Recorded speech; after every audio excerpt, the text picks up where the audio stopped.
It's Taylor Reeh of the 1P versus 2P podcast. I'm joined by my usual co-host and brother, Ryan. Say hey, Ryan. Hey, how's it going? Good. And also joining us this week is my good friend and friend of the show, Alex Merenyi. Hey, what's going on? Not much. We are back from PAX East. Last weekend was super fun. My actual first experience with PAX East, been to PAX South before.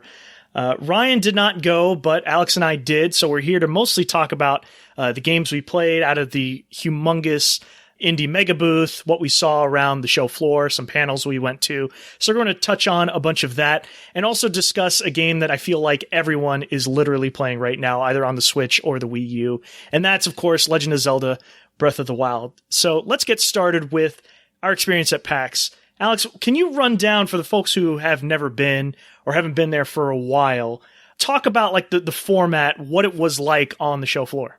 Sure. So PAX East is, for folks who are completely unaware, it takes place in Boston at the Boston Convention and Economic Center, which I think is the right name, but that might be wrong. It is a massive building. It's about the size of two aircraft hangars. Many, many years ago, it was they would divide it into a couple of different areas. Now it's basically just one huge expo hall, and it runs from the front of the building where you've got bandland, you've got merch, all the way to the through the show floor for your massive AAA titles, your large developers, your large producers, to an indie showcase, all the way into tabletop, and eventually far in the back somewhere to sit down. All told, the place is big enough that you can do laps and do about 10 miles about. It is packed. They have huge amounts of space dedicated just to independent publishers, independent developers, and then you've got your Sony, your Nintendo, Microsoft. Bethesda had a huge presence. Just massive, massive booths, kind of like what you'd see in an old E3. Yeah, that was something that was surprising to me as someone who went to PAX South, which was, I think it's the second or third one that they've had this past year, and comparing that, the sheer size, the amount of people that actually attend this thing was very striking to me. And of course, I was expecting a bunch of independent developers there, which of course there were a ton, and it was super, super crowded. I want to say that the attendance for PAX East is definitely at least double. I want to say almost triple the attendance of PAX South, at least for now. Well, what was the number that you heard, Alex? I want to say it was like 70,000. Is that accurate? Or so the last time they reported it, which I want to say was 2015, it was somewhere in the vicinity of 70,000, 75,000. It's got to be definitely more than that then. I have a feeling it's probably up in the 80s at this point because they've added a lot of show floor to it. It sure felt like it. It was massively crowded. This is not a show for anyone who's super claustrophobic or gets any sort of general anxiety from being in closed spaces. Seriously. So I just have a general question about that. Does it feel like, because on the E3, which is kind of like more of an industry and press show, you do see some AAA titles, but for the most part, if you're going to E3, you're going to want to have appointments with some of these publishers and developers in order to actually play the games. And my understanding is that at PAX, it's grown so huge that there are now long lines that rivaled E3s of yesteryear. So I'm just curious, did you guys get a chance really to play a lot of games, or did you spend a lot of time honestly waiting in lines? My experience has generally been that the AAA titles are interesting to look at as you walk past, but almost never worth the lines that you have to invest in to actually get in to play them. So something like if you're interested in Mass Effect Andromeda, you can walk by, you can see some really cool stuff. You can also see people standing in a 2-hour line to check it out. On the other hand, the indie area is so densely packed, and there's just so many games that there's no space for those kind of lines to develop, which also gets you much closer to the action a lot faster. I sat down, I played through at least 10 games in the indie area, and checked out with a couple other folks about another dozen more, all of which I found interesting, compelling, and it was a chance to actually talk to the people who were working on those games, which was really cool because you get to kind of run things past them and try and understand, hey, why are you building this system this way? Well, we want to be thinking about X, Y, and Z as pertains to the actual gameplay, which is really cool. I don't mean to say that the AAA section is not necessary or not interesting. I'm sure that's probably the engine that drives most of the money coming into PAX, but it is definitely the area that I find the least interesting. definitely agree with everything Alex just said, but I'll also add that in addition to those AAA developers and publishers, Bethesda, Nintendo, all those, Square Enix also had a huge presence there. Blizzard was also towards the front, had a massive line just to buy merch. I think I heard a 2-hour wait literally to buy merch, like figurines that you could purchase online. But anyway, that's beside the point. There was also a lot of space dedicated to Twitch, for example. There were just massive showcases of streamers that were there, either signing autographs or they were streaming an upcoming game, for example. And that is something that I think is distinctive to me because it's literally front and center as soon as you walk in, down the stairs, down the escalators, to the show floor. Those are the first things that you have to walk through before you reach the Indie Meg booth and before you reach the merch vendors toward the back or even the tables just to sit down and relax and chat with your friends or eat, for example. But yeah, I would say that the lines, for me, it's really not worth it for you to stand and wait for hours just for a short demo. I think the crown jewel of the show is like Alex said, definitely get to talk to these indie developers. The lines for these sort of smaller games are very short. However, with the one exception, I would say with VR titles, there was definitely a VR free play space, which had a massive line. I think the time dedicated to playing it per person was like 10 or 15 minutes, which was super long anyway. And then the developers who were there who were developing for VR, those are also super popular too. So there's really not an opportunity to try those at all. But certainly the Indie Mega Booth is the reason you want to go there because you can literally spend the entire day walking around that space, sort of in the middle of the convention center. Literally, you can spend an entire day just walking around and watching those, even if you don't get to play them. So let's talk about the games that you guys actually played. What for you was like the standout hit, the game that you would like be there on day one that you played at PAX that you would be enthused about to recommend to other people? I would say that of everything that I played in the indie area or saw at the AAA section, the one that stood out to me the most was a game called Mages of Mystralia. It was a tiny, I want to say either French Canadian or just French, and if they're listening, I apologize. I didn't catch it, but definitely French of some flavor, indie game where, and it will be coming out for Xbox One, PS4, and PC. You play as a small, redheaded wizard. She's just in her wizard training, and she's going through and doing interesting things. And that's kind of cool. It's kind of a generic, I don't want to say generic, but it looks like a very standard story. What interests me about this game, and the reason that it caught my attention, and I went back a couple times to see this thing until finally sitting down and playing it, was that their magic system is unique. I have not seen anything like it. The closest analogy I can give you is Magicka, which if you've ever played either of the Magicka games, I love how they approach Magic, where instead of just having where you cast Fireball, you can assemble different components to make an interesting spell. Mages of Mystralia turns that up to 11. It takes the entire magic system and says, okay, you have a spell that will cast something outwards from you. Then you sit down, you take runes, which you earn over the course of playing this game, and you customize the spell. Do you want it to be a standard fireball? You can do that. If you would like it to be a rain of fire, you can do that. Then you can add modifiers that reverse the direction of a spell once it collides with the floor. So if you want to have a rain of fire that is just continuously jumping up and down from one spot on the ground, you can do that. If you instead want it to be an ice spell that then when it's done kicks off your fire spell, and oh, by the way, while that's running, it kicks off an earth shield on yourself, you can do that too. It is incredibly complex and deep. I believe they're going to be starting on Kickstarter here pretty soon, and they were very honest. They were like, listen, we've built the engine. We just have so many different spells that you could make that we need people to test because, God, we don't know what's going to happen in this game. Yeah, that was one of the games I also checked out as well, and it definitely reminded me, as far as the movement and the camera angle, a lot like A Link to the Past. Yeah. Not the art style per se, not the graphics, but certainly how it felt. But it's as if A Link to the Past involved a lot of magic and mystical creatures and walking through dungeons, right? That it had that feel to it. I feel like this is a game that, Ryan, you would enjoy as well.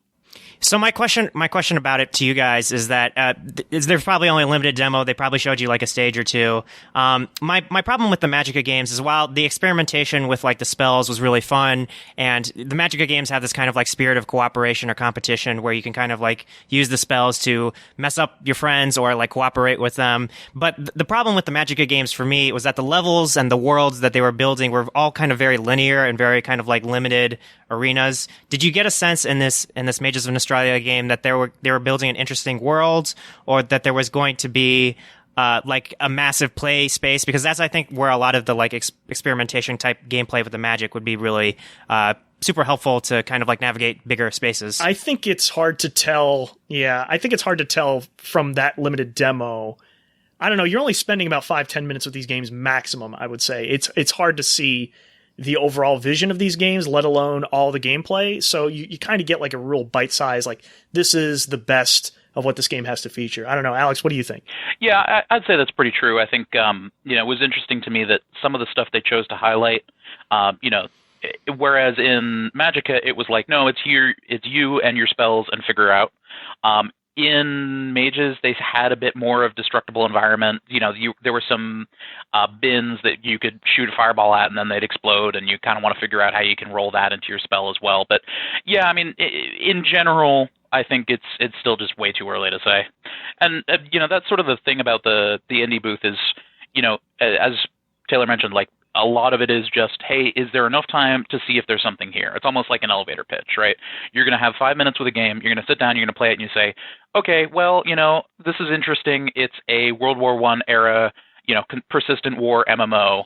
I'm going to sit down. I'm going to play this for 5 minutes and then decide, is there enough here that I might want to consider following this? Because I've already gotten 50 leaflets for other games, which may or may not be more interesting. Yeah, and also from podcasters' perspective, like us, it's a great opportunity for you to reach out and meet these guys physically in person, and they're much more than willing to speak with you, to advertise their games, to give you their business card, because this is their lifeblood. If they're not showing off these games, people aren't discovering them, whether or not these are alpha builds, beta builds, whether they've started the Kickstarter or not, whether or not this game is in early access or has not been even posted anywhere, advertised anywhere.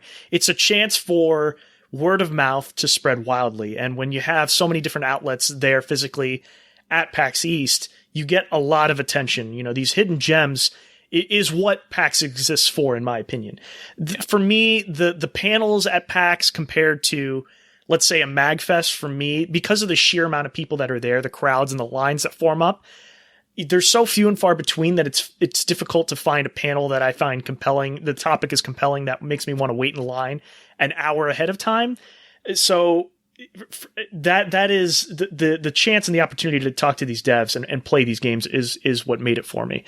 As far as going back to your original question, Ryan, about what game that really stood out to me was a game called Eternal, which I'm going to say up front is a direct ripoff of Hearthstone and Magic the Gathering. Did you see that, Alex? I did, you know what I'm yes. talking about? Yep. Okay.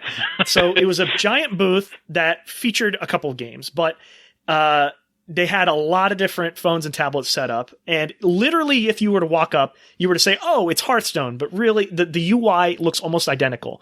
I got to play a match for a bit. I played against the AI. I was immediately drawn to it because, first of all, it's free to play. Second of all, the rules I immediately recognized. He was trying to talk into my ear and try to explain the rules, but I was like, nah, this is Magic the Gathering. Like, I don't even know why you're not putting this in the pitch, in the subtitle of your game. But the Eternal card game, as I understand, is free to play. It is currently not out. It is in beta. It will be available for Android and iOS. And Ryan, I think you would get a kick out of this. This is a game you should definitely follow. Eternal is like Hearthstone in its controls, but like Magic in the sense that, for example, if you're attacking, you have a power and toughness per creature. You can't declare targets. So it is up to you as the defender on your defend phase where to either block with your own existing creatures or whether to take the damage to your own life total. So take it for what it is. I mean, it is a super ripoff, but it is a polished and well done ripoff. So I love collectible card games, and I think the advent of the free-to-play business model has really helped these kinds of games. You see all sorts of there's like a Yu-Gi-Oh mobile card game. Yu-Gi-Oh is basically Japanese Magic: The Gathering. We have Hearthstone, certainly very popular. Gwent is coming up. That's the Witcher card game. I'm just curious, is the art on the cards really, really cool? And my second question is, did they talk at all about how much the card packs would cost, how many cards you would get? Are they talking about rarity or anything like that? No, I didn't really talk to them that much in depth. I have a feeling it's going to be similar to a Hearthstone model. If it's not, then this game is just going to be super unpopular. I don't know. It's one of those balances that is very delicate when it comes to free to play. It could either be gangbusters, or it could, you have to rely on white whales to make back your money. It's hard to tell. The art, as far as the artwork, I don't know. It felt like Magic: The Gathering. It was varied enough. It was fantastical, right? It had mystical creatures, medieval stuff in there. But imagine Hearthstone. Imagine the art for at least the UI and the sort of arena or the area that you're playing in. That's what you're expecting. You should honestly look up this game. I believe the website is eternalcardgame.com, and see it for yourself. Yeah, it was interesting. It's funny you mentioned Gwent, because Gwent was also there, right? They had a couple systems set up for it, and Gwent consistently had a larger line than Eternal did. I think it looks interesting. I think it looks like it was designed by a bunch of guys who enjoyed Hearthstone but liked Magic more, and wanted to make a game that kind of blended the two of those. I am somewhat less optimistic about it kind of making a huge market impact when Gwent is coming out, Hearthstone's already out, and those are going to be the two that I think, you kind of have to, they're going to suck the oxygen out of the room, right? Right. Well, I think Gwent was kind of one of the main reasons why The Witcher 3 was such a popular game. Gwent was the surprise blitzball level mini game that people were like, "Oh, this card game is actually really good. It has a surprising amount of depth. I just wish there was more. I just wish there was an entire game out of it." And that was basically how the real Gwent card game is coming to life, basically on the back of the popularity of the original mini game. The Hearthstone aspect of it Hearthstone has become so popular because Blizzard was the first real dev to take the kind of Magic: The Gathering formula and make it really, really work on mobile and PC platforms, right? The game's UI is super smooth. The free-to-play monetization system is really, really smart. The arena is really, really fun. The only thing that's really stopping Hearthstone is the always online internet connection that's required to play that game. That game is instantly streamable. It also has the esports angle, competition level thing that trading card games always have. But it also piggybacks off the popularity of World of Warcraft and Blizzard's universe, right? Gwent, the same thing. It's piggybacking off of the super popularity of Geralt and that fantastic massive I'm going to have world. a super unpopular opinion, though. I have to stop you there, Ryan. Gwent for me was a distraction from The Witcher 3, and I absolutely hated it. Mostly because the game encouraged you to, come along these side quests and come along these characters and win super rare cards. But the difficulty level, my goodness, I don't know if I'm stupid and I just didn't understand the strategy behind Gwent, but I found them to be near impossible to win. I absolutely did not like Gwent at all. So for me, I didn't bother waiting in line to play that at PAX. But I don't know if that's an unpopular opinion. That was one of my least favorite things about Witcher, to be honest with you. I mean, I'm just not going to talk about Witcher, and I'll keep my unpopular opinion to myself. Yes, please do. I will say that hopefully with the Gwent card game that they're releasing, hopefully they will balance the difficulty. I agree with you that for most players, the Gwent card game was more like playing chess against an opponent who was always going to win, and you were always just barely scraping by with the cards you had. And hopefully they've balanced out the difficulty, or they have a PvP mode in that where you're basically playing against other players, and people will come up with smart card strategies and decks, or themed characters, or maybe there'll be more an Overwatch style arcade mode, or in Hearthstone, where an arena where you grab random booster drafts and try to get more cards that way. That would be a really smart way, if I was designing Gwent, to get more people interested in the game. You know what was a weird game that I actually tried out was, speaking of card games, this isn't This isn't a collectible card game per se, but I sat down and played a game called Super Blackjack Battle 2 Turbo: The Card Warriors, which sounds like Street Fighter because the art style and the design is straight ripped from Street Fighter. It was so funny to see, like, even the intro to the game showed this like blackjack dealer sort of like in the Ryu fighting stance, like sort of sitting there with his fists up and said he's holding cards. It was really funny. And the game itself is you're playing head-to-head blackjack against an opponent, and you're even going around the world map just like Street Fighter 2, which I thought was super, super funny. I believe it's available on Steam right now. I believe so. Don't quote me on that. I could totally see this as a really addicting free-to-play game, though, on mobile. But that was a super, super funny, interesting take on a traditional card game. And the idea was behind it was you played 10 rounds of hands, and whoever had the most amount of chips at the end of it, won the battle, so to speak. But it had characters from around the world and different maps and, flavor text. And it was overall really, really funny, really neat graphic art style that definitely paid massive, massive tribute to Street Fighter 2. So, like, a massive tribute or, like, litigiously dangerous to copyright infringing? I mean, that title, though, Super Blackjack 2 Turbo, the Card Warriors is super, super close. I wouldn't be surprised if it's not out yet if they changed it last minute. But I have to tell you, it caught my eye. I literally saw the logo at their booth, and I was like, that seems like a game I would probably enjoy. That seems like a game I enjoyed 20 years ago. Yeah, right. I saw it. I did not stop and check it out because I do not have the same love for card games. But it looked similar and yet legally distinct. So I think they might be okay. I mean, in concept, in theory, Street Fighter 2 card game is not something I'm morally opposed to. It just seems interesting that, like, Capcom, for all of its struggles getting out old IPs, I'm looking at you, Mega Man, would probably be very interested in somebody trying to rip off their Street Fighter characters and putting them into some other kind of game. But anyway, let's move on. What was the weirdest game that you saw in the Indie Mega booth? Something that might be, a little like experimental gameplay wise. Yeah, no question for me was a game that I was actually just about to bring up anyway, called Serial Cleaner. Taylor, I don't know if you, So these guys, and so there was a lot interesting about this. The first part being that when you come up to their booth, they wanted everybody to sign up because these guys they're a Polish-based company. They get a huge tax benefit for going over to the U.S. and demoing their game, but they also have to prove that they've demoed their game. So they wanted to collect everyone's names and emails. So I was happy to sign off because, after 30 seconds of watching this game, I was going to buy it. This is, you play as a janitor who is in league with a serial killer, and your mission is to come up to an area after the serial killer has done his murders and moved on, and clean it while the cops arrive. So you're destroying evidence, you're cleaning up the bloodstains. It's all done in an isometric, almost cel-shaded, top-down art style. Which looked really, really cool. Just visually, it popped. It looked very distinct, and it's hilarious.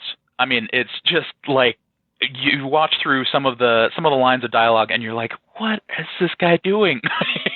It's really cool. It was clever, and one of the games that I thought had one of the longest lines in the Indie Mega booth, like a decent crowd around it at all times. Yeah. So is this a stealth game? Is this a game that it's like turn-based, like Invisible Ink, or is it more like real time, like, so the killer commits his crime or whatever, the cops are coming, and you really have to like race to like clean up all the blood and guts or bones or whatever it is? Almost like it's sort of like a real-time puzzle game-ish with stealth elements. Like, you don't want to get caught by the cops, but you also have to clean up X amount and get out of there before the cops catch you. And so part of it is trying to figure out, okay, well, where are the cops going to be coming in from? Where have they stopped? Where are they investigating? And then how can I get from where I am to the actual murder scene and clean things up? That sounds like a really cool idea. It kind of reminded me a little bit of Party Hard, which was also featured at PAX, Party Hard 2. The premise behind Party Hard is you're a serial killer equipped with a knife, and you go around stabbing partygoers that are being too loud in your neighborhood. And that premise is interesting because you're constantly evading the authorities, evading witnesses, killing witnesses if they've noticed you, that sort of thing. So it for me, it definitely reminded me of that. And there was a decent amount of Party Hard 2 booths there at the Devolver Digital booth there. Was it Devolver Digital or Tiny Build? I can't remember which of the two, but those were two major presences at PAX for sure. Yeah, both of those are big time indie publishers. I think it was Devolver. But it was interesting the way so these kind of like indie publisher labels will just get a massive booth space, and then they'll kind of almost like subcontract out to the actual developers to come in and bring a build. They've got a handful of TVs. It's actually the one part of the indie area that I think could be done a little better, because you end up in an area where you're sitting there, you're playing a game, it's not the game that's advertised right above the television, and so you kind of have to talk to these guys and say, hey, what is this game, by the way, because it's definitely not, this other thing that I'm looking at. Yeah, there were a lot of like rotating booths where certain games were being shown off at certain times, and it wasn't very obvious by watching somebody else playing over their shoulder. So that was a bit of a challenge. Yeah. And I feel like those are early in development games because they're not ready to show them off completely, or they haven't.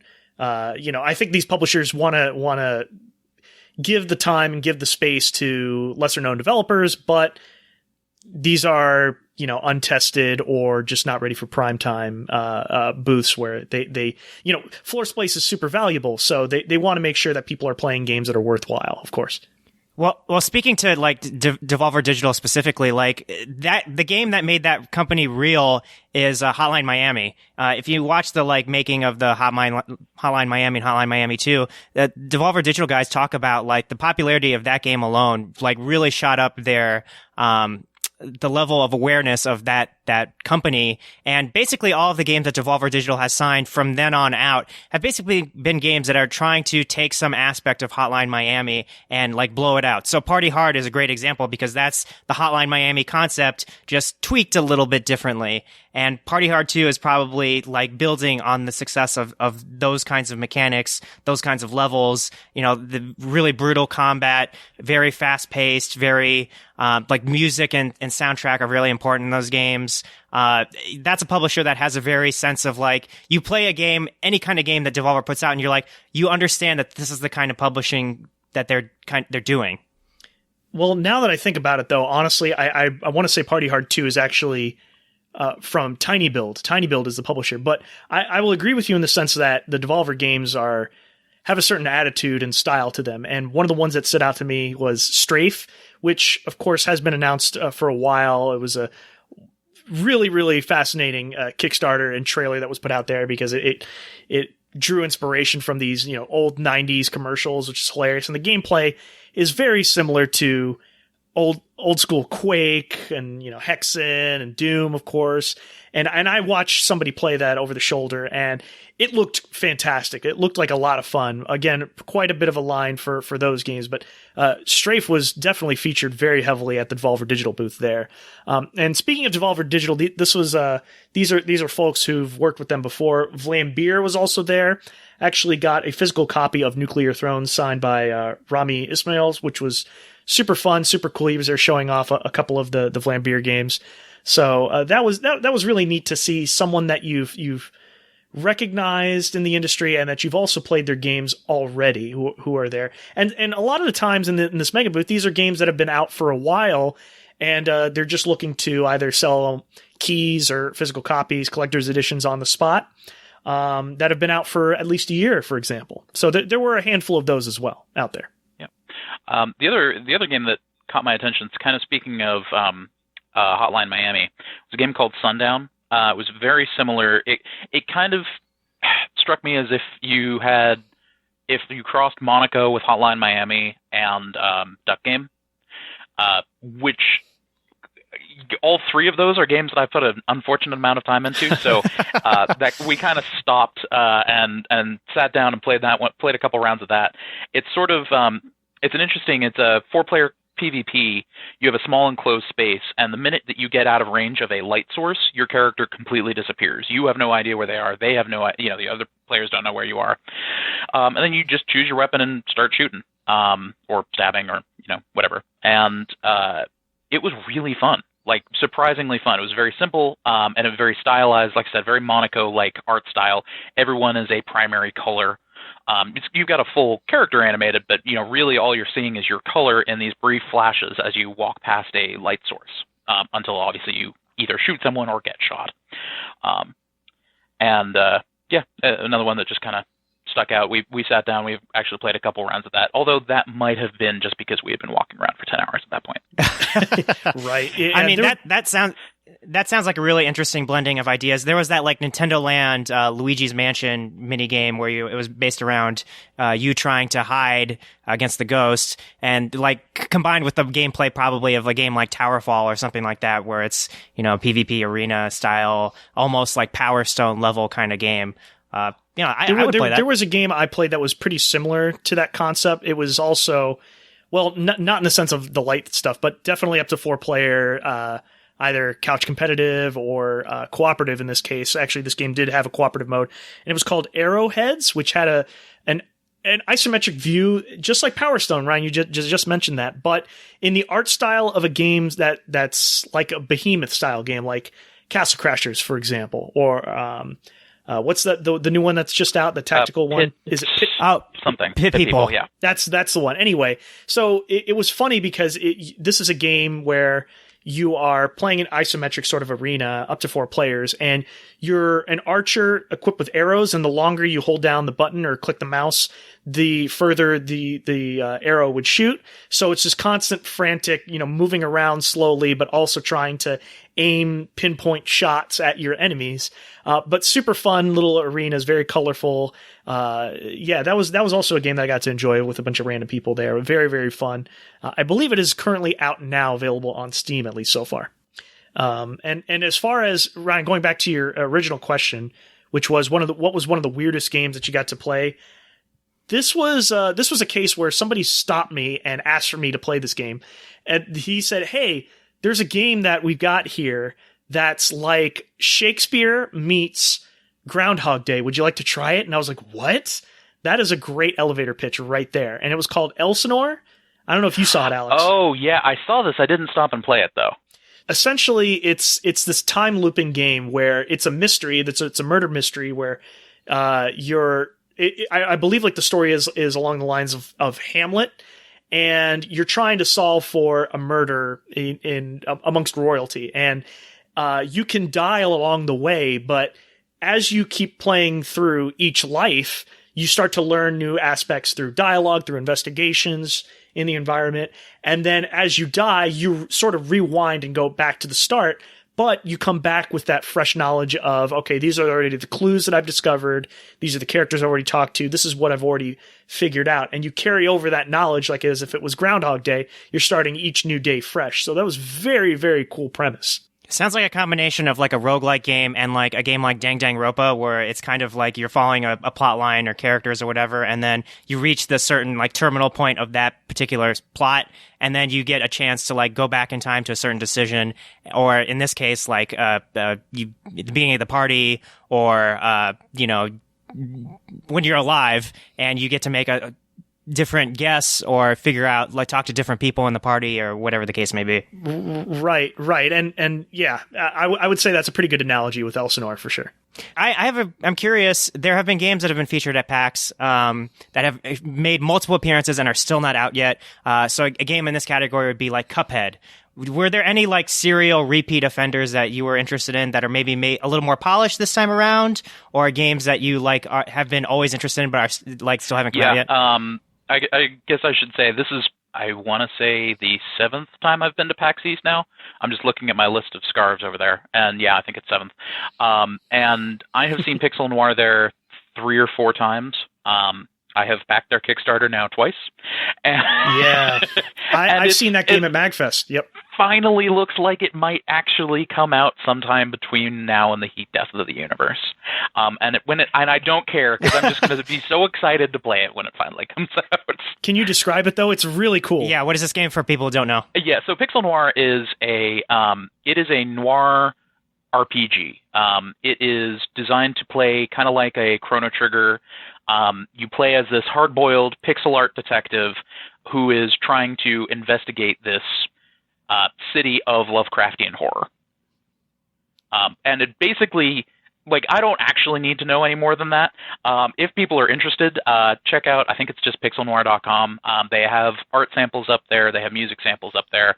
It is almost like a love letter back to the classic era of Super Nintendo RPGs, but with, modern contrivances, right? Like, their combat system is pretty new and novel, and their item system is pretty cool. So you're missing. So the combat, no, wait a minute, Ryan. I have to stop you right there for a second.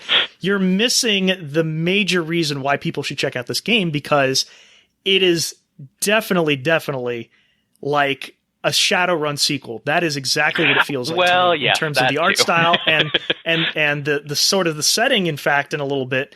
It has that sort of Sin City vibe to it. I mean, it's not in black and white, but the pixel graphics in there and that sort of isometric views of the RPG, but the battle system is like if you were to blend Shadowrun, classic Shadowrun on Super Nintendo with Chrono Trigger. That's the best way I could describe the combat. I've seen this game before at MagFest. Did not play it at PAX, though.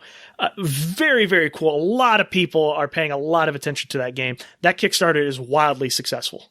So you caught my interest with Chrono Trigger, and then you lost me a little bit with Shadowrun. But okay.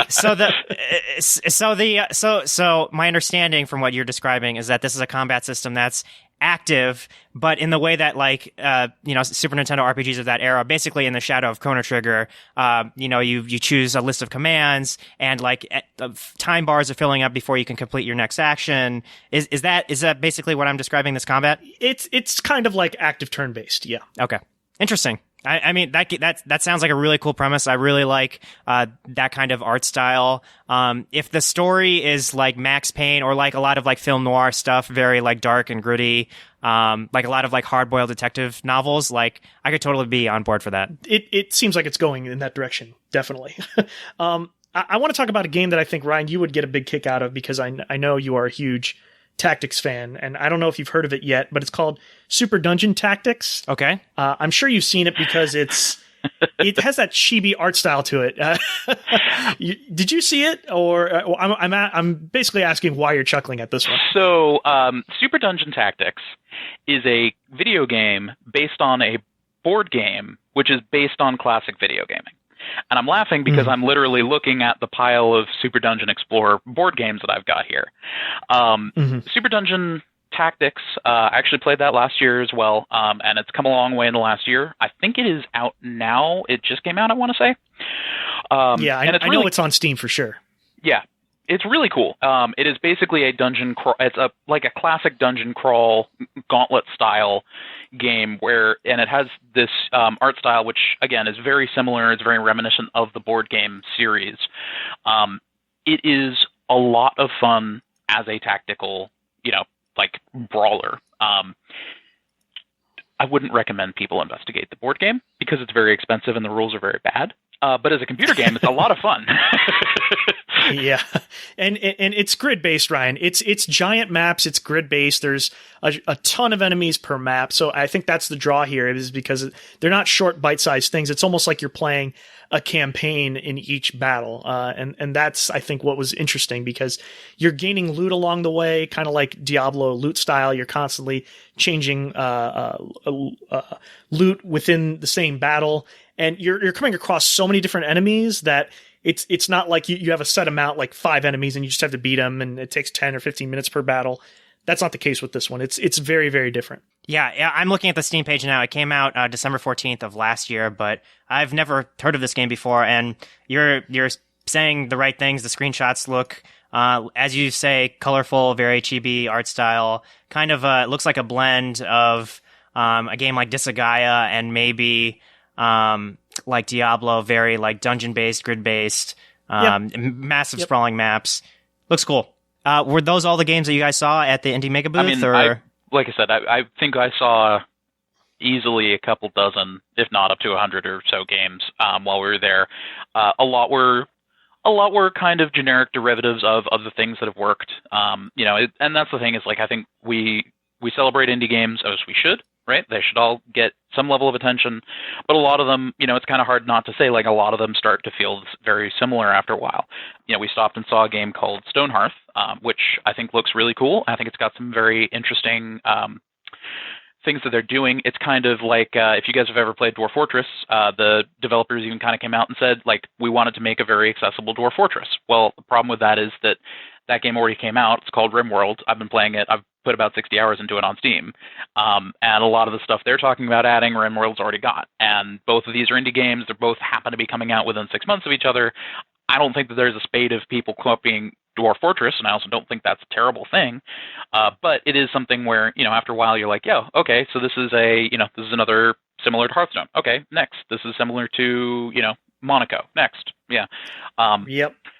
So one of the ones that stood out to me, and I'm just going to real quick look up the name here. It was a game you play as a spaceship captain. You get to procedurally generate your crew. You get to stock these crew members on your ship. Here we go. Called The Long Journey Home. Basically, you are a space trucker. It kind of feels like an FTL-style game with very complex orbital mechanics controls. So imagine FTL, except when you wanted to land on a planet, you instead started to play Kerbal Space Program. Interesting, fun. Definitely one that I'm going to keep an eye on because it was definitely. I don't think it was out, and if it's out, it probably shouldn't be, because it still had some tweaks, still had some things that they needed to work on to make it playable. But the base idea is you're going world to world and you're trying to get across the galaxy. I didn't get a sense of to do what or for what reason, other than maybe just to make money. But you're staffing your ship with different folks who have different skills, different skill sets, different weaknesses, and then as you're going through the world, not only is your ship taking damage, but your crew is taking damage. I watched somebody try and land on a planet and miss 4 times, and every time he missed or exited the planet's gravity well, somebody on the ship would get whiplash. And whiplash is going to affect them in certain ways, and eventually he took a turn really hard and somebody got a concussion, and then they weren't as easily able to run the engines anymore, which made it even harder to land. And so it was an interesting way of kind of combining two ideas. But again, at the end of the day, it was very easy to see where a lot of those inspirations came from. And for a lot of games in the Indie Mega booth, that's the case. Yeah, this is certainly a copycat industry, and I couldn't even tell you the name of each of these games, but I saw several games that tried to copy the Dark Souls model. This is also an industry that follows popular trends. I saw at least 2 or 3 games that looked like I want to say medieval, but of course, Demon Souls, Dark Souls have those sort of themes, but it took a more of a Oblivion, more lighter Lord of the Rings approach than Demon Souls or Dark Souls does in terms of medieval fantasy. And there were a couple games where it was literally that, you're playing in third person, it's an action game, and they looked pretty bad, in my opinion. I didn't even bother playing them, but I saw 2 or 3 of those out on the show floor, and that was kind of annoying to me. Like, it wasn't a super original idea, and I sincerely doubt that you're going to get an audience for it because there are so many games out there that people really gravitate towards already. I mean, look at Bloodborne, look at Neo, for example. It's hard for indie devs to, I think, capture the attention of that same audience. It's real tough for them. So I don't know how successful those are going to be. All right, so it sounds like there are a lot of mimics out there, people who are pretenders to the throne. Also, a lot of games in that space that sound like that they're filled with a lot of promise, maybe not out yet, or the builds of these games are a little rough. They're pushing for Kickstarter or Indiegogo or one of these things. Did you guys play any games that seemed like they were going to be closer to release, or games that we might actually get our hands on pretty soon, or felt like more mechanically fleshed out? I'm sure I did. Well, I would say that in general, Ryan, most of these games were about to come out if they weren't already out, like we discussed before. And I think a lot of people, certainly not us, but a lot of people are there in PAX waiting hours in line to play, to see Prey 2, for example, or Mass Effect Andromeda. That was another popular one. Or what was the other one? There was a Final Fantasy, the next expansion for Final Fantasy 14. There was a preview for that, which I'm blanking on the name of. I think one of the interesting things to me at least, and not to segue too fast, but there was a consistent 2-hour cap on the line for people to get in and play Breath of the Wild on Switch.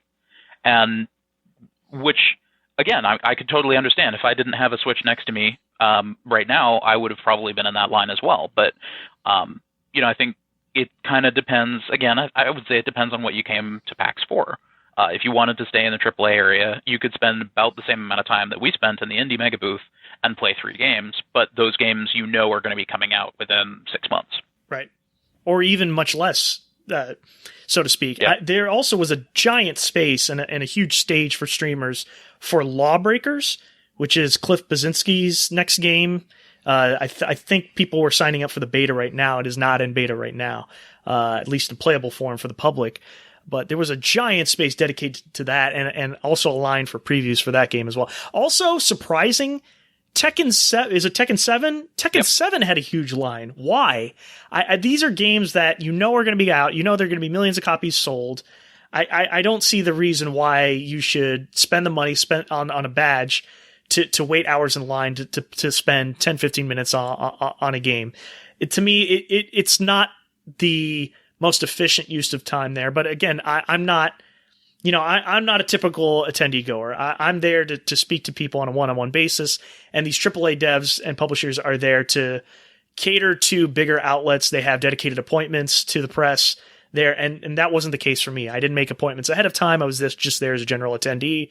So I wanted to discuss and chat with indie devs there that are much more enthusiastic and willing to speak with lesser known shows and sites like ours. But I did not attend any panels. Alex, did you attend any panels? No. The panel thing is interesting. So again, and this is just kind of something I've noticed over the years of kind of going to PAX East. PAX East panels used to be very broad interest. Hey, come and talk about RPGs, or come and talk about whatever, and they'd get some reasonably large names, and there would be you could see an ebb and flow from the expo hall to these panels and then back to the expo hall. And I think over the last, I would say probably 3 or 4 years, the drive has been more towards finding more niche panels where the lines are much shorter. But if you're interested in it, you're really, really, really interested in it. Last year I went to a panel on, RPG world development across multiple systems, because I'm a giant nerd and and it was just like, oh, that's kind of interesting. Like, I'll go check it out. And the panel was very full, but there wasn't really a line. And, the folks who were there, we really enjoyed it because it was something where we could never have seen that kind of panel in any other convention. And I think that's one of the interesting things about the PAX East panels is if you find something that you think is going to be interesting, you're going to think it is incredibly interesting. And by the way, this is something you couldn't see anywhere else. Whereas for the rest of them, and I think, Taylor, this is kind of what you and I found is there just happens to not be anything that catches your interest, then none of them are really wide band interest enough to take you away from the show floor. Exactly. And there were several panels where it was catering to specific audiences, like the Kinda Funny Greg Miller and the Kinda Funny guys were there. The folks from Giant Bomb were there in that whole PAX Mania wrestling sort of spoof that they have, gaming competition. These are panels for people who are already a part of those audiences. Rooster Teeth as well, same situation. So unless you're going to PAX and you're already a member of one of those audiences or a huge fan of one personality in the industry, you're not going to find something generic it doesn't have broad appeal, I guess is what I'm trying to say here. All right, so I have two final questions, and then we'll wrap up the PAX talk. So the one AAA game that I did hear that was there at PAX was Quake Champions. Did you guys see any footage of that? The Quake coming back is like a really interesting idea in a world where Dota 2 and League of Legends are like the top games that people both watch and play. I did not. Yeah, I did not play it. Like, that was another situation where the line is super long for that. However, as a long-time Quake 3 arena fan, I am very excited about this game. I have to say, from the footage I did see on the show floor, it is absolutely a tribute to those games. It is literally Quake, but with updated graphics. I'm not sure about the gameplay aspects or how the payment model is going to work. Is it going to be like an Elder Scrolls Online situation? I'm not sure how they're gonna go in that direction, but I'm very excited about Quake Champions. From what I saw, little of it, the gameplay at least. Because like last year's Doom, which was arguably like one of the best games last year, the single player campaign really worked because it kind of evoked the original Doom's like speed and pace that you remember of a 90s shooter, but also kind of was doing its own thing. But the multiplayer aspect of that game did not evoke that quite as much. And I think for if games like Doom have a chance at coming back and being super popular again, certainly Quake has that shot again, but in the multiplayer sense. I remember people like the whole popularity of the Doom multiplayer mods, Rocket Arena, Quake, which eventually spawned like Unreal Tournament, and all these other kinds of styles of game were very fast-paced, arena shooter-based games where you were just like running around with all your friends in these like these lobby systems, fragging 16 guys at once. Those are the kinds of game that I'm really, really interested to see if there will be an audience for again. Well, you also have to remember the time and place in which those games came out, where Team Fortress 2 didn't exist or Overwatch didn't exist. So these were games that were quite novel at the time, brand new. I think my impression is take your take on Doom and flip it in the way that the multiplayer is obviously the focus. Whether or not there's a single player campaign remains to be seen. I'm not sure about that part yet, but Quake Champions, certainly there's a lot of attention to detail to recreate the same magic that Quake 3, that Unreal Tournament had early in those series, because certainly I think more recent entries for both of those franchises have been kind of boring.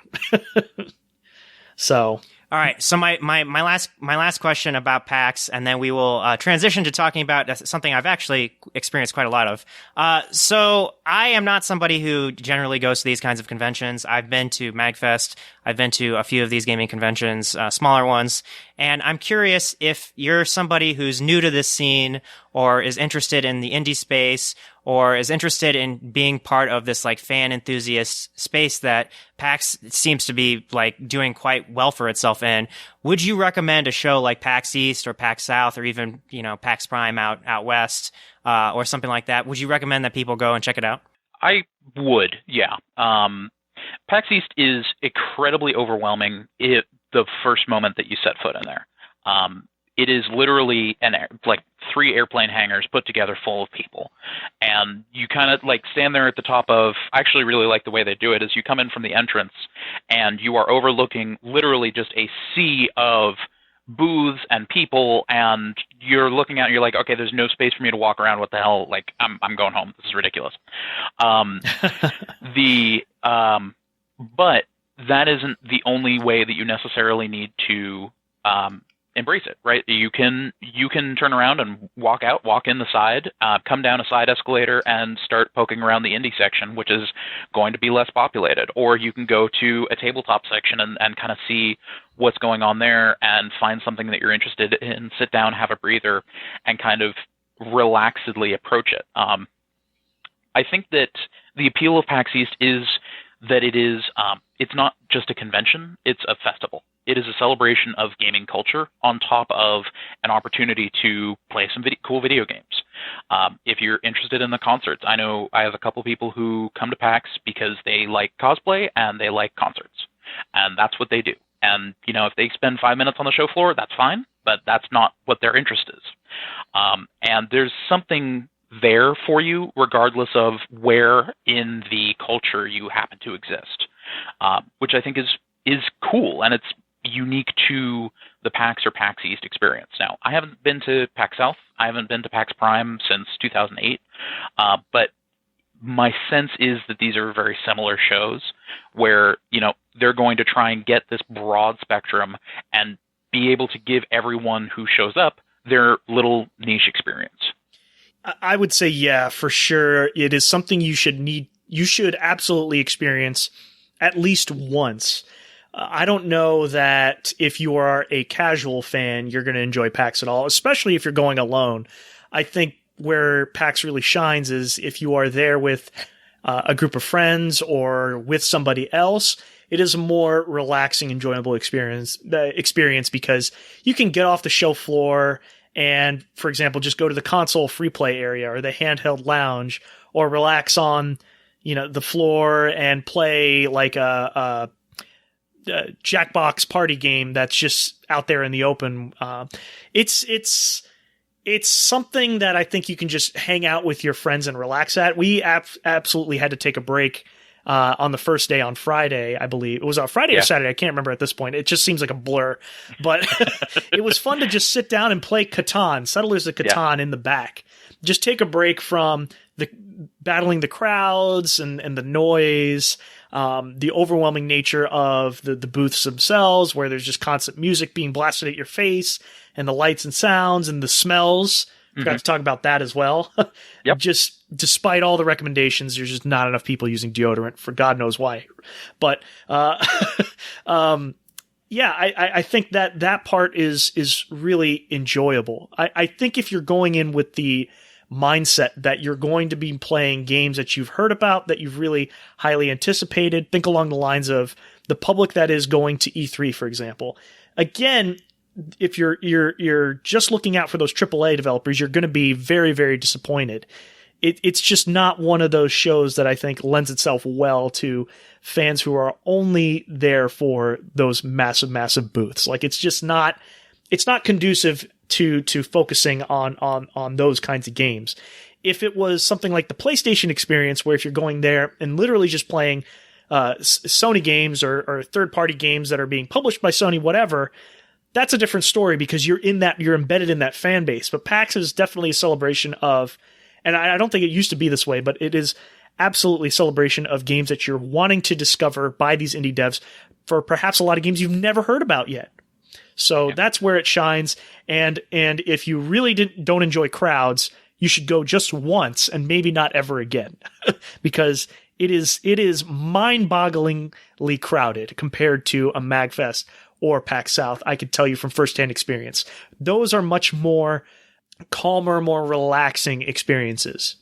Well, it sounds like you guys had a really worthwhile time at PAX, and it sounds like something that you would heartily recommend to anybody else. I'm certainly intrigued by some of the games that you've talked about, and being part of the wider gamer culture. It's hard sometimes when you're an older gamer or somebody who has been around this industry for quite some time, or this this hobby, and get a chance to really connect with other gamers outside of maybe Overwatch or Call of Duty or those kinds of like multiplayer experiences where you're not really like talking with people, or you're maybe just hanging out with your friends and relaxing. Maybe you're playing The Division or Destiny or something like that. But it sounds like a really great outreach for a community and for reaching out and talking to people who are maybe new developers who are trying and experimenting with new ideas in games. We've certainly seen some really cool games come out of the indie space in the last 10 to 15 years, and I'm excited to see a lot more. Well, I have one massive complaint about the trip, and it's directed at you, Alex. Okay. I was promised we would be playing the Nintendo Switch in the Tesla ride all the way up from DC to Boston, and because of my absolute misunderstanding of what the Tesla auto drive feature can do, that is just not possible in 2017. Well, I did what I could. All right. No, I mean that's a good segue to Breath of the Wild, because that was definitely a game we actually got to try out on the Switch with Alex when we were stopped at these charging stations with his Tesla that we rode up in. And again, that was also a game that was as well featured by Nintendo, playable at PAX. I went ahead that last week, this past weekend actually, while I was at PAX, and ordered a Wii U copy. So I have not popped it in and installed it yet. Very anxious to try it out, of course. However, both of you are new Switch owners and own it outright. I want to ask both of you how much you have played with it so far. How many hours are you deep? All right, so I'm going to start off and say, regular podcast listeners, don't listen to this. Zelda fans, hello. My people. My people. My people. So I will say I have played just over 35 hours of this game. It's basically occupied my brain space anytime I haven't been working. This game is, quite frankly, quite incredible. And this is somebody who, because it's coming from somebody who, the last Zelda game I really got engrossed into was Ocarina of Time. I think a lot of Zelda fans have kind of like their one Zelda game that they really go back to as kind of like their touchstone. For me, it's Ocarina. I think for some other people, it might be Skyward Sword or Twilight Princess or Wind Waker or Link to the Past, or maybe even some of the portable games. Breath of the Wild, I think, is doing something that both adds to the kind of larger Zelda universe, but also building on the like building blocks that some of the more classic games in the franchise have ever really done. It's a really, like, without blowing too much smoke, like I was expecting from the preview build that I played at the Switch preview event, like I heard like open world survival Zelda game, and I was just like, ooh, I am very skeptical of that idea. And it's just completely blown me out of the water how impressive this game is. Yeah, in the last month, I've gotten engaged and started renovating my kitchen and played Zelda. And if you had to ask me what the best thing that's happened in the last month has been, I'd have to stop and think. I'm just going to leave it at that. Hopefully your fiance doesn't listen to this. Yeah, she's fine. No, it is... so I have played, I think, everything but the CDI Zeldas. And, you know, the last one that I got real deep into was Link Between Worlds, because it calls back to my personal favorite, which was Link to the Past. And I would say that without finishing it, I'm about almost exactly the same place you are, Ryan. I'm 35 hours in, and I would say that this is probably my second favorite Zelda behind the classic Link to the Past. It fixes almost all of the problems that I've had with the series since Ocarina of Time. It introduces new mechanics that I think are interesting and just cool. The problems that I have with it are fairly minor and generally kind of work themselves out over the first 10-15 hours of the game, and it's fun. Like, it's just fun. There's nothing in this game where I'm like, oh, God, really? Like, every part of it, even the parts where you just aimlessly wander along grass for a while, are cool, and there's cool things to do. Right. So I would say I actually wrote an article about this on our website, which you can read at 1p2p.com, that it really kind of sets a new standard for open world games. Open world games generally tend to be these kind of big open play sets that you can kind of, using their specific mechanics, kind of like have like an activity breadcrumb thing that happens where you're like, okay, well, in the Saints Row games, I can like do insurance fraud, or I can, shoot up an entire street if I wanted to. I can own property and do that. Same thing with like Minecraft or Grand Theft Auto or Watch Dogs, or I could name a bajillion open world games that also do this. In Breath of the Wild, there's a real sense of wonder. There's a real sense of, yes, I have kind of a general main objective. I have to defeat Calamity Ganon, but there's all these side things and like shrines and secrets and cooking and collectibles and all these little things about the environment that are really like they have built this world for you to tinker with, for you to experiment with, to see what kind of tactics, what kind of game play style will really be something that you glom onto. The main quest is almost like a side thing for you to kind of focus on. At this point, I've done 3 of the 4 main dungeons, about 32 of the like portal like shrines, and I haven't even completed the entire map. It's really like just how much of there is to really explore and think about in this game is just really astounding and impressive. This is a game that I can see myself easily spending the rest of this year playing. It sounds like the discovery of this game, the sheer amount of things that you will literally just stumble onto is really what makes this Zelda shine versus past ones in the entry. Can you speak to both of you? We'll start with Alex. Something that you've stumbled upon in Breath of the Wild that really made your experience so far very memorable.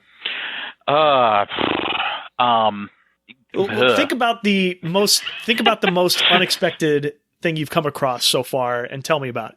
I think for me it was just how much I love fire, which is kind of alarming, in real life. But I'm not going to think about that. I'm going to think about how good it is in Breath of the Wild, because it is just incredibly good at clearing out monsters and clearing out camps. And I was very, I'm very used to something like a Skyrim where you happen across a monster camp or an enemy camp, and you need to go in and kill them, and you've got a sword, and you've got a shield, and you've got bows and bombs and that kind of thing, so go and do it. And instead, Breath of the Wild kind of gives it to you like, well, yeah, if you want to go in there and just fight them all, have fun. But instead, if you want to sneak up onto their camp, wait for the wind to start blowing, set fire to some grass, it's going to catch, it's going to blow them all through. Oh, and by the way, you can toss some bombs into the wind is going to help blow them in there, and all of a sudden, you just got a whole bunch of dead monsters. So, yeah, the approaches that you can take to fighting folks in that game are novel and interesting and not prescriptive. In a way that I was never expecting. The combination of tools that you can use to fight creatures. I carry around a Korok leaf, and this is the one recommendation I would give to people who haven't played the game yet, is keep a Korok leaf and a torch in your inventory all the time, because you can kill almost anything with those two things, because the Korok leaf makes wind. And all of a sudden, you see a sleeping giant underneath a cavern with a hole in the top, and you just want to start dropping bombs on him, and at the same time fan a fire so that when he runs from the bombs, he falls into a fire, and then all of a sudden he's at half health, and you can just jump on him with a spear and kill him. Like, it's really cool, all of the things you can do. Is it that kind of like physics sandbox gameplay that you've come across, Ryan, also? So I wouldn't say it's so much like physics, but I would say that this game really lends itself to the kinds of like stories that a lot of people are going to have very like personal experiences with this game, and like their own strategies and tactics into taking down monsters and completing puzzles and dungeons. I'm going to give two brief examples of things that I've encountered in my time with the game. I had a combat encounter where I was sneaking around at night and all the monsters were asleep, and in the center of the camp was this big hulking giant, almost like a mini boss level kind of character. And I was sneaking around. I was like, okay, well, I'm going to try to do as much damage as I can to this guy before he wakes up. Of course, I like hold Y to do a spin attack and like do as much damage as I can before he wakes up. And then as I start fighting, a rainstorm happens. There's a day-night cycle, and there's also weather. And in lightning storms, it's a lot of people are complaining about the rain in this game. It makes a lot of the surfaces really hard to climb up. It also, what happens is there's metal and wooden equipment, and if you happen to be wearing metal equipment in a lightning storm, the lightning is going to be attracted to you and damage you tremendously. However, you can also use this to your advantage. So what I did was I was fighting like 5 monsters at once, plus this huge giant. They're all coming after me in this lightning storm. Really impressive, epic scale battle. And one of my weapons is about to break, and instead of throwing my weapon at them, I decide to throw my metal sword on the ground. It strikes the sword and basically disperses all the mini enemies that I was dealing with, really only leaving me with one other guy and the big giant dude. Oh, so and the lightning was used unexpectedly. The lightning.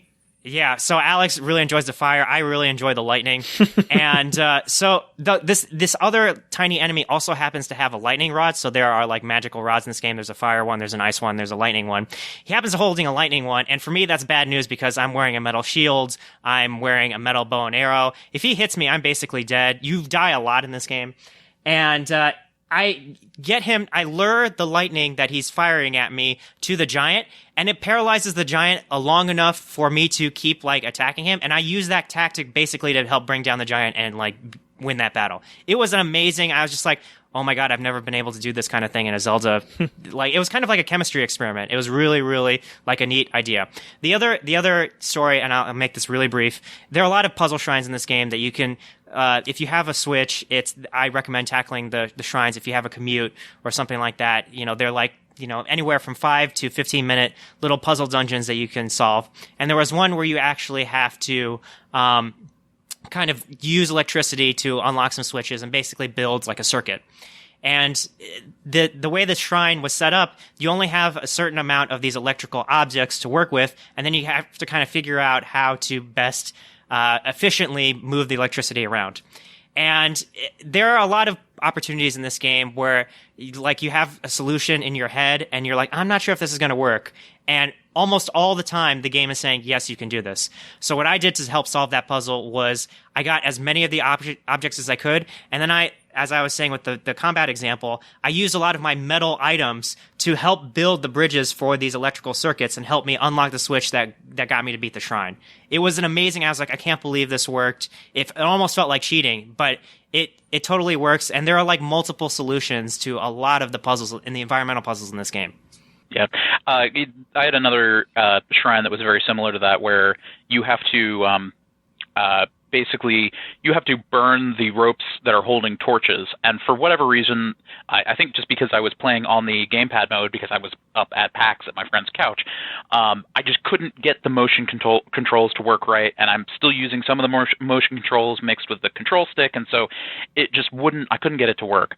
And finally, I was like, well, this is dumb, and I grabbed my bow and my fire arrows and some flint and just went out and started burning stuff, because that was the objective, was to use these torches, burn the rope, and have it fall onto piles of leaves. So I would just walk up to the leaves with a flint and say, nope, this is on fire now. You can kind of, I don't want to say you cheese your way through some of these shrines, but you can kind of circumvent how they want you to get through some of these shrines. So there are several creative solutions to puzzles in Breath of the Wild versus other Zeldas, where it's typically one or two solutions are going to get past this obstacle. That's what I'm hearing, right? Yeah, absolutely. Yeah, and there are a few shrines that, like, not everything about this game is great. I think there's some inventory management stuff that could be a little bit better. I think for some people, the durability aspect of the weapons is going to be a huge issue for some of them. You do get eventually an item that will help you circumvent that. I won't spoil that for you, but and there are also some technical issues. I've had some frame rate hitches. But I am really enjoying playing this game on the Switch. For me, it's kind of the standout game for this console so far. I'm really enjoying playing like a console level Zelda in bed, in the kitchen, on the road, basically wherever. I've barely used TV mode for this game, and it looks gorgeous. It runs super well for the most part. It's really quite an achievement. I've been consistently impressed by how good handheld mode is. Every time that I've had. And I've actually played it mostly on TV mode. And I definitely have noticed some frame rate drops while on TV mode, and then I'll go ahead and go back to the exact same spot on handheld mode, and I have no problems at all. So I think, there's something going on with how they're doing the upscaling that, I hope that they fix. And I hope that it's something that can be fixed and it's not just a power issue. But I will say that, so many of these mechanics, even mechanics that people have rightly or wrongly criticized, like durability, where, if that was the worst thing about this game, it would still be one of the top 10 games I think I've ever played. Well, that just gives me more reason to actually sit down and install this on my Wii U. I haven't gotten around for a chance to actually try it out for myself. Any last words you guys want to talk about Breath of the Wild before we wrap it up? Sure. I would just want to say that a lot of the very specific Zelda touches, the aspects of the game where like the sound cues and the music and the art and all of these like little gritty details, like this world feels really lived in and it feels like it really has a true history. There are aspects of the story that I really, really appreciate that really subvert the kind of like silent hero trope that Link has always been a part of. It's story-wise, it's a really, really cool Zelda world that I'm interested to see. Like, honestly, I'm kind of curious how Nintendo is going to top this game, because for me, it's like it outdoes every Zelda game that has pretty much come before it. It's I haven't beaten it yet, but it's really something. I've played a lot of Zelda. I've enjoyed a lot of Zelda games. And I think that this is one of the most pure Zelda experiences that you can have. Kind of going back to the original design document for Legend of Zelda for NES, where Miyamoto and Aonuma set out to build a game where you feel like you are going on an adventure. And that's what this feels like to me. It feels like your opportunity to go out there and engage with a world, a living world, in a way that we haven't seen before. What sets it apart for me from something like a Twilight Princess or an Ocarina of Time is the fact that the game doesn't handheld you. It doesn't tell you this is how you're going to solve this problem. It also doesn't tell you, hey, this is what this item does. It says, you've got this ability. You can use magnets to do stuff. Figure out a way to make it work.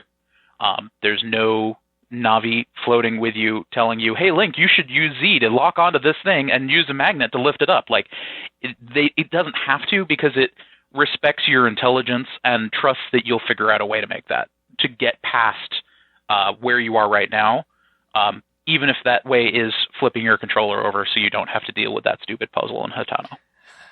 Right.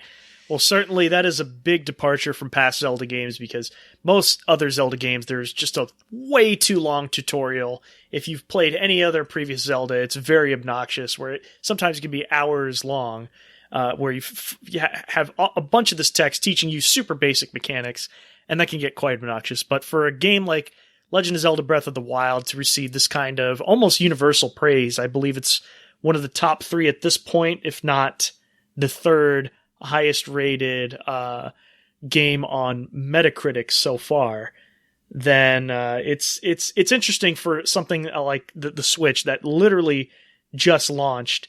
This is the perfect kind of game for Nintendo to release with this new console. If had this game come out perhaps a year from now, way far away, way past the original launch date, I don't know if the Switch would be as popular, as sold out as it is as we're talking and recording the show today. Yeah. So pretty interesting from Nintendo. You never count them out. Absolutely. And on top of it, like, this has already been a year. It's only March, and this has been a year so far with some incredible video games out there. And really, the only game right now that I want to play is Breath of the Wild. It's striking to me impressive. that Breath of the Wild is so good, and at the same time, there's a lot of people who I think are rightly criticizing the Switch's launch lineup, but Breath of the Wild is a once-in-a-generation kind of game. Snipper Clips, which we also played on the drive up to PAX, and which I've played, with my fiance and with a couple friends around here. That's great. I mean, it's genuinely great. Yeah. Disgaea 5... I was surprised by that, too. Very fun. Yeah, right? It's fun, and it's stupid, but it's fun. Disgaea 5, which, by the way, anybody who has a Switch, Disgaea 5 in Japan has English everything. And the Switch is region-free. Just saying. It's a lot of fun. So, this is, I think, and it's going to sound a little stupid, but I honestly think this might be Nintendo's best console launch yet. Because there's a bunch of really great games, and then there's one that is you can easily put 100 hours into that is amazing. Yeah, certainly. And for those of you who don't own a Switch just yet, wait a little bit, because there are reports that there are massive restocks across the board by Nintendo ramping up their production of the console because of the sheer amount of demand. And certainly Breath of the Wild is driving a lot of that. All right, let's wrap this show up. Enough of Zelda and PAX talk. That's it. If you like the show, please subscribe, rate, and review us on iTunes and Stitcher. Please let us know what you think. You can also listen to us on Google Play Music, TuneIn, Clamor, or our site, which is 1pvs2p.com, or search for us using your favorite podcast app. Also, don't forget to like us on Facebook, follow us on Twitter at 1pvs2p_podcast. Don't forget to check us out also on YouTube and Twitch, as always. We want to thank Phonetic Hero for the use of the songs for our show, Coffee Stomp, and Super Manly Brothers X. Both of those intro and outro songs are part of the compilation project Chiptunes Equals Win. We want to also thank Alex for joining us this week and also for being my ride up to PAX East. It was an awesome time. Thanks again for taking me. I had an amazing time this past week. Awesome. Well, it was glad to have you guys and glad to be on the show again. And one last thing, you guys, I think No Man's Sky might be really bad. Redemption from your past appearance on the podcast. Glad we have that on the record. All right, that's it. Thanks again also to Ryan, as always, every week. Thanks for listening. We'll see you next week.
One last thing, you guys, I think No Man's Sky might be really bad.